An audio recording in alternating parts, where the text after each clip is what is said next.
I'm Rear Admiral Thomas M. Dykers, retired.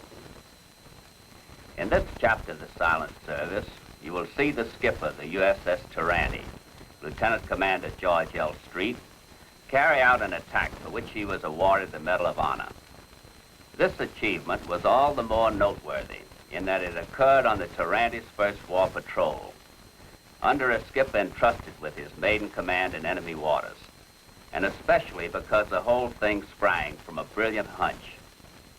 We bring it to you as a true story, as authentic as we can make it. Instructing a Navy pilot? Why, sure. Waves help train Navy pilots in instrument flying.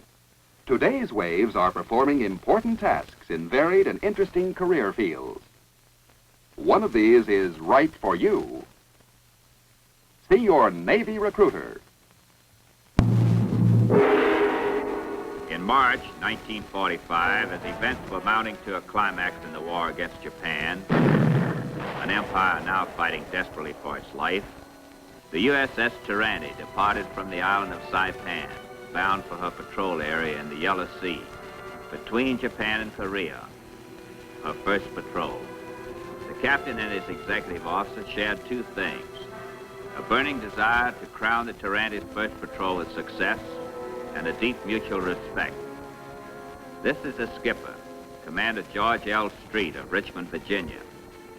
His confidence in his executive officer, Ned Beach, hailing from Palo Alto, California, who after the war became naval aide to President Eisenhower, was such that Street regarded Beach as his alter ego, dividing the burdens of command almost equally between them.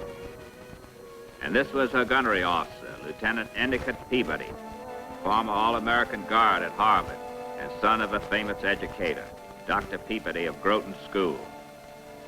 Like many a minister's son, Chuck Peabody was full of fight and vinegar, and he was a natural leader.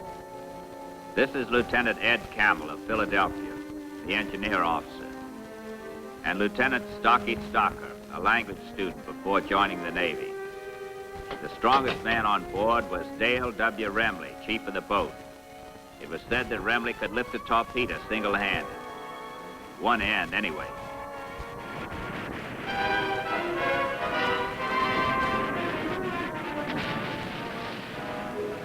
Shortly after the Tirante arrived on station west of Japan, the captain called a meeting in the wardroom.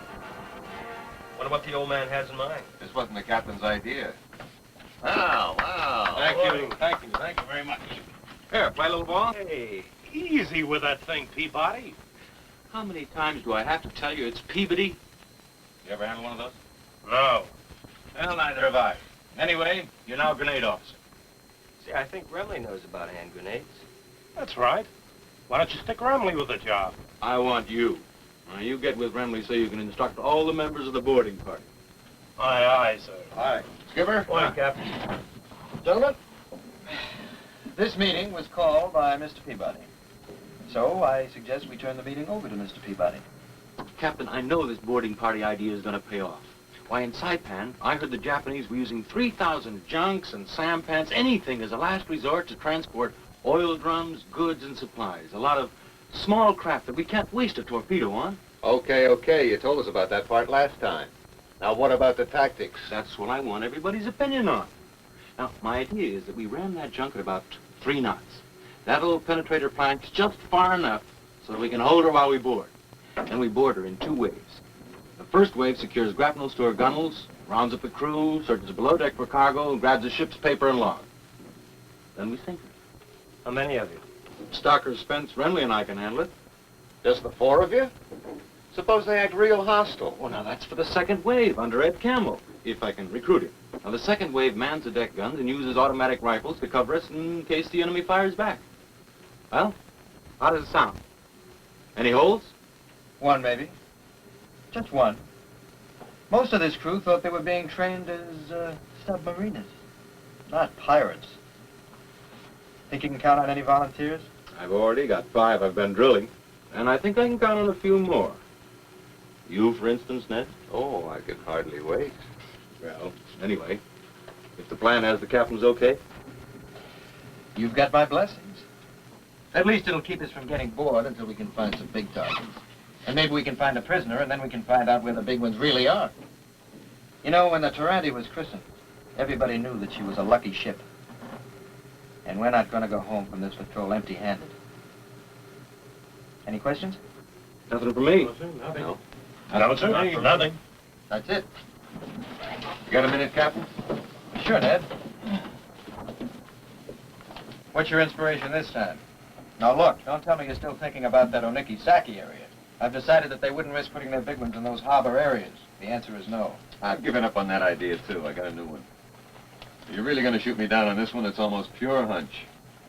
Well, I won't shoot you down if it holds water. After all, we know they're hiding their big ones somewhere.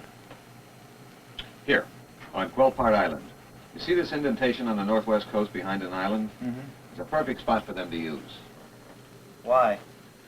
Well, we know they've been getting through this route here by daylight. They've got to hole up somewhere overnight. Most likely in the shallow coastal waters where they won't expect submarines. Quelpart Island is the logical hiding place. Let's see. To reach that area, a sub would have to go through miles of shallow water where she couldn't dive because of reefs and shoals.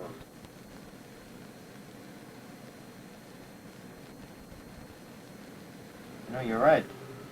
They would feel safe there. And it's beyond the range of our aerial reconnaissance. It's a natural.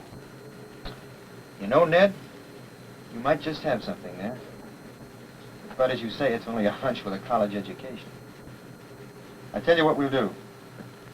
If we can get more concrete evidence, such as presence of mines, shore-based radar, I'll consider it. Seriously. Aye, aye, sir. In the meantime, let's look up some sampans for Peabody. Oh, I'm sorry. I mean Peabody.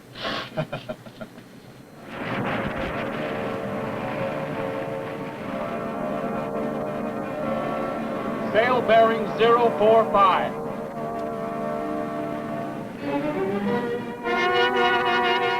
Lieutenant Peabody to the bridge, on the double.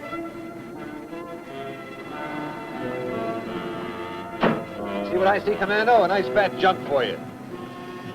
Perfect. Perfect. Let me at him. You really think those commandos of yours are ready? Ready, they're overtrained. You give me 10 minutes and watch us.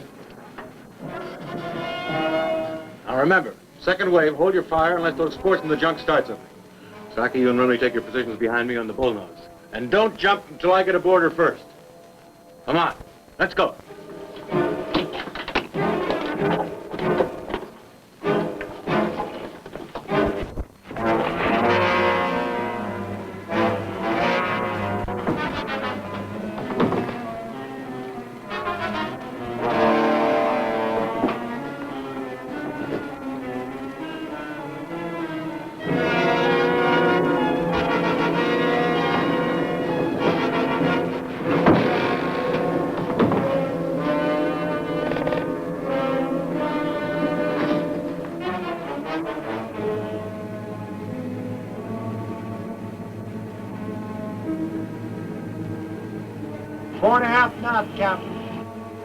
Make it 4 knots, and hold it right on the button.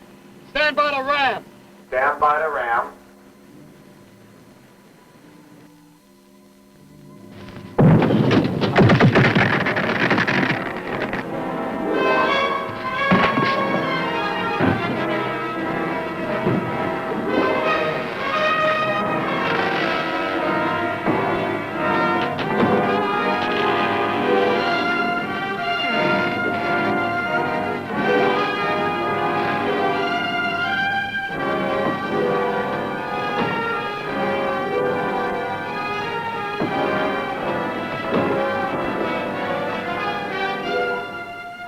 All engines back full.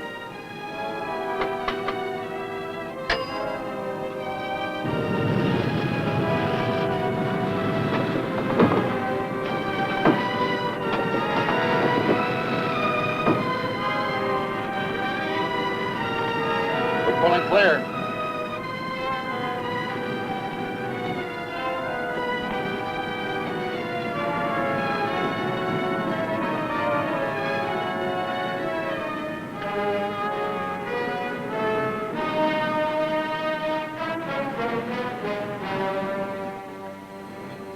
it looks like all you'll need next time is Remley. Or Spence. I had to restrain him. He lost a brother on the trigger, you know. Our captain will work like a charm, not a hitch. And there she goes to the bottom with a full cargo. Good work, Chuck. We'll have to try this more often. Oh, tell Stocker to start interrogating those prisoners immediately. Oh, here's the ship's papers and log. Thank you. And a souvenir for you, Ned. Well, thanks, Commando. Say, this is a very valuable clock. Priceless, you might say. Says right here, made in USA.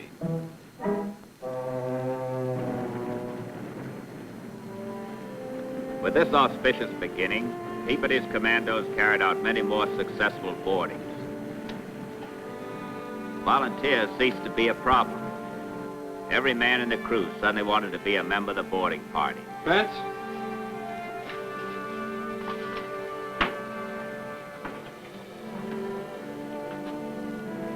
Even Ned Beach, although he couldn't rid his mind of that sheltered harbor at Kelpart Island, he became more convinced than ever that here was where they'd find some really big game.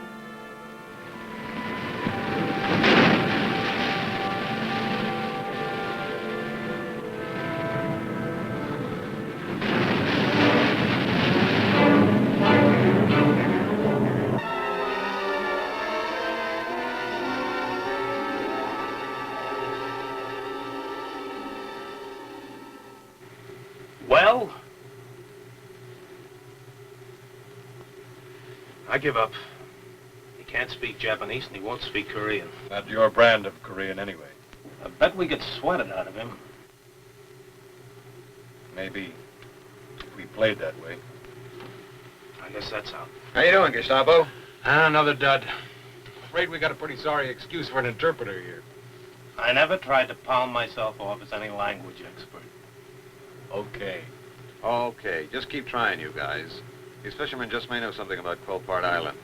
They've been running around in these waters all through the war. I'll make a deal with you, Ned. If we get the dope we need to bag a big ship, you lay off the remarks about my winning the war my way. It's a deal. Well, let's get this deaf mute out of here and bring in the next one. Sorry, I speak English. Why didn't you say so? Heard man say Quelpart Island. I changed mine. You know Quelpart Island? Know Quelpart Island very well. Good. When was the last time you were there?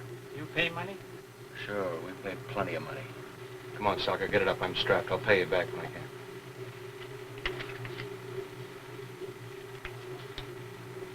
Big ships in harbor. Many mines, many guns, many airplane in sky. Many towers with sail turning like this. Radar. Everything.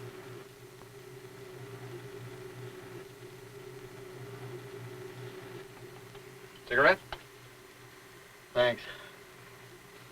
Captain, about that Quelpart Island deal. Yeah?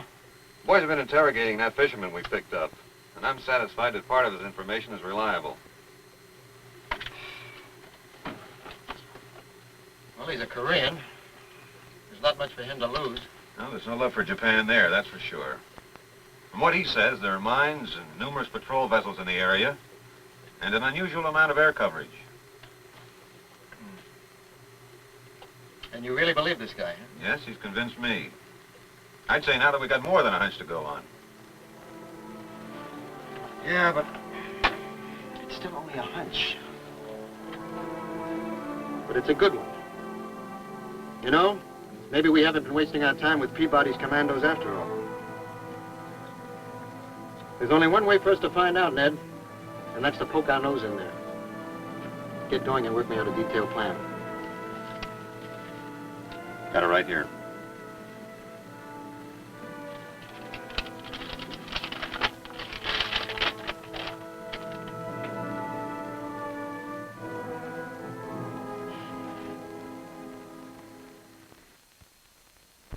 Hey there, Dad Arenio. What's your plan? The coolest, swingingest, excitingest, man.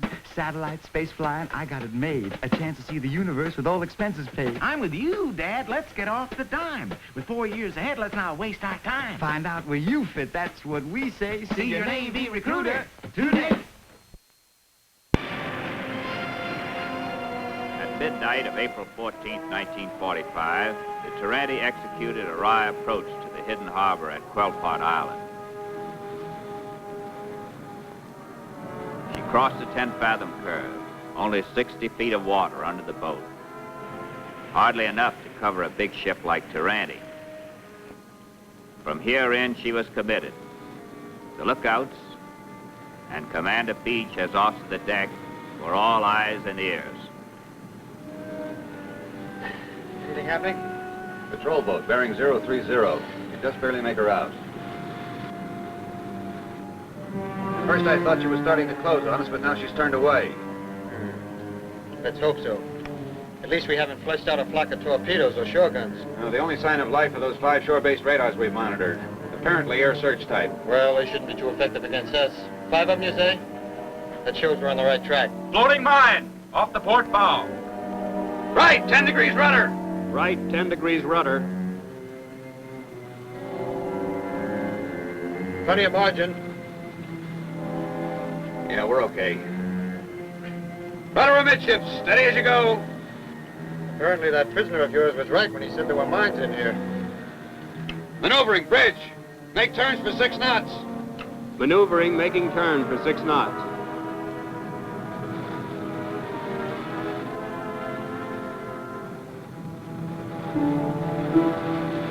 The Tirante moved closer to a small island which blocked the inner harbor, where she hoped to find an enemy anchorage. She had a choice of penetrating the inner harbor from the north or from the south. The Tirante was now probing the southern approach. 9 fathoms. About as far as we can go on this approach, Ned. Yeah. You see anything in there that looks like ships? Thought for a minute I saw something. So did I. It's hard to tell against the shoreline, though. If we can't see ships from this range, we couldn't see to shoot. You think the anchorage is empty? No, not necessarily. Maybe we can get a better look if we try the northern approach. Keep about 1,200 yards offshore and circle the island. Aye, aye, Captain. Left, 20 degrees rudder. Left, 20 degrees rudder. Continue your single ping thermometer readings every 3 to 5 minutes. Aye, sir. The Tirante skirted around the island, sheltering the harbor, until she was in position for another cautious approach from the north. Once again, she crossed the 10-fathom curve. 10 fathoms. 9 fathoms. 8 fathoms. You sure that thing's working, Remley? I see what you mean, sir. If this keeps up, we might as well get out and walk. 7 fathoms. Well, another 5 minutes, we'll know one way or the other. See anything? Not yet. Small moving object on the port beam. It's an escort vessel. She's paralleling us. 2 patrol vessels. I don't think they see us. Could be. Battle stations, Ned. Man your battle stations, man your battle stations. Battle station, Torpedo.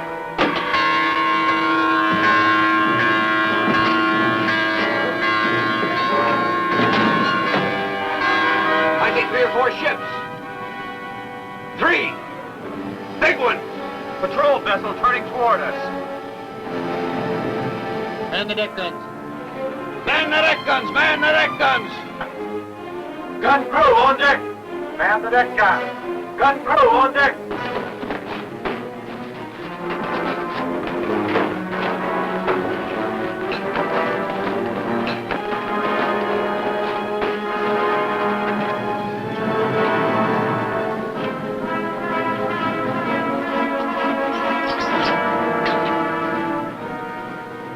Captain, she's turning away.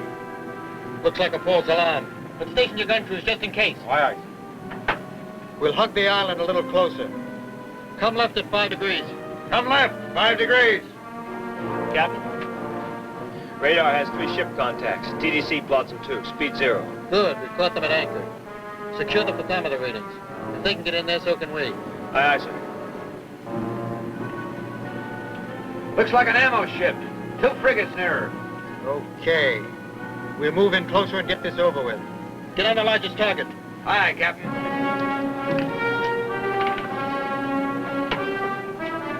We're ranging on the biggest ship now, 2,500 yards. That's about right. We'll try a sighting in shot using TBT bearings. The Tirante backed down and laid to. A bow towed slightly out to combat the set of the current. Anytime you're ready, Ned.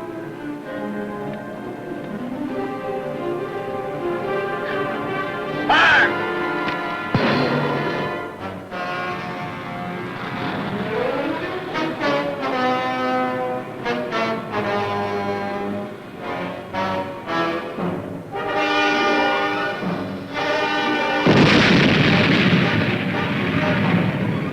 Exploded against the beach. Yeah, it missed to the right. Anyway, we know there's no torpedo nets. They think it's aircraft.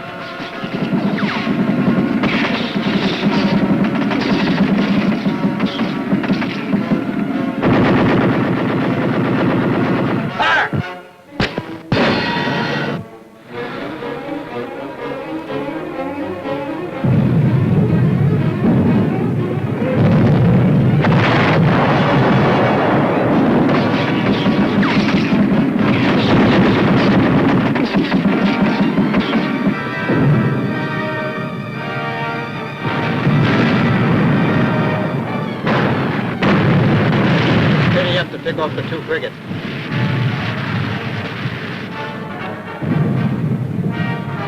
Fire! Group number 1 fired electrically.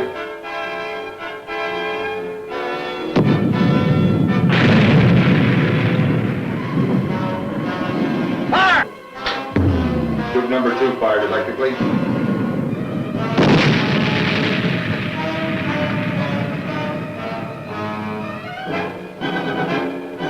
Got 2 more of them! Now let's get out of here. Left full rudder, all ahead full.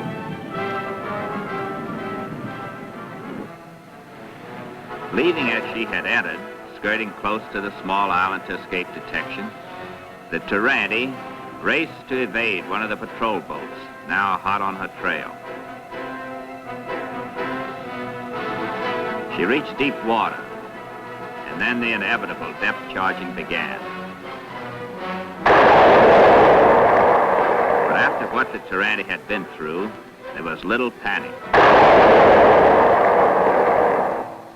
So believe it or not, everything worked out just the way we planned. Captain, radio just picked up a message. The president is dead.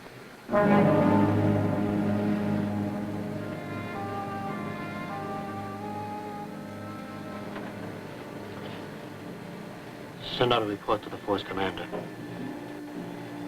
Sank 3 ships.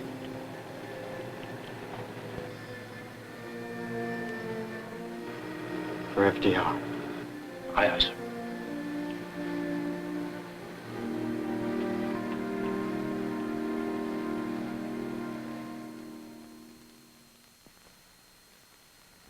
I'll be back in a moment with our special guest.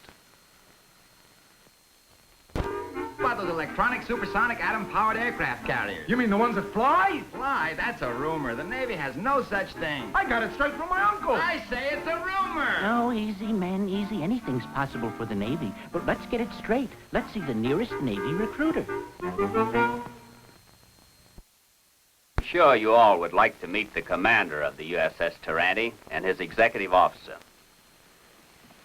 This is Captain George L. Street, the real-life skipper of the Tirante, and Captain Edward L. Beach, his former executive officer. I agree with you about that slight smell of suicide. Well, it would have been too bad if we'd been boxed in at Kelport, where we couldn't dive. The government has rewarded you with a Congressional Medal of Honor for this patrol. Did it seem at the time like your plan was above and beyond the call of duty? At the time, I'd just say it seemed like a good idea. A good idea with a strong smell of nerve and genius this time. Ned, everyone has been enjoying your submarine stories so much. Do you have another one in preparation? Well, After all, my main job is being an officer of the United States Navy. But in answer to your question, I do have a few ideas. It's too bad that the old team of street and beach can't sail together again. That's one of the prices we pay for getting older. Well, congratulations to you both on this truly outstanding patrol in the Tirante. Please join us again for another exciting chapter of the Silent Service.